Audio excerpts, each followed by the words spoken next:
Well, there are new guidelines out just this morning that could potentially curb food allergies in the future.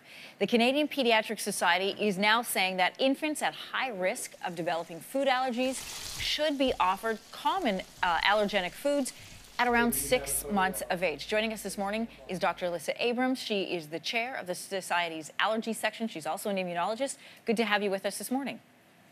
Thank you. So almost 20 years ago, back in 2000, the recommendations were to wait up until 3 years before you introduce foods that could potentially have an allergic reaction.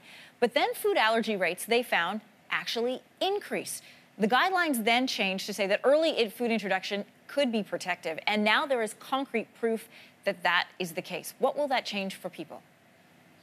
Absolutely. So there's now been a landmark study that's shown that for high-risk infants, eating peanut early can actually prevent peanut allergy up to 80% of the time.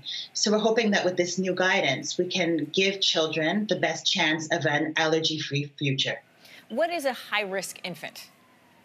So that's changed too. We used to define an infant at risk of allergies if they had a family history of allergy, but we're now also learning that you can become allergic through your skin.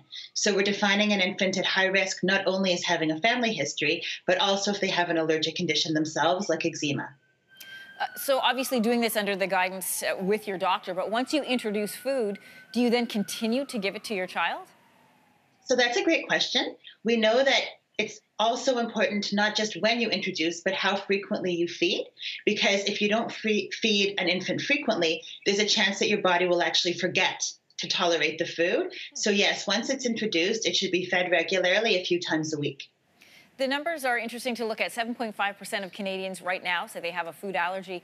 Is it possible that in future generations we will see that number decline, that allergies will become much less common because this changes things for schools and for family, all kinds of rules around eating that we have right now? Absolutely. Some of these studies have really been a breakthrough in our profession, and our hope is that with this new guidance, we can decrease allergies going forward. This is huge findings, and thank you for joining us on Your Morning to talk about them. Thanks for having me.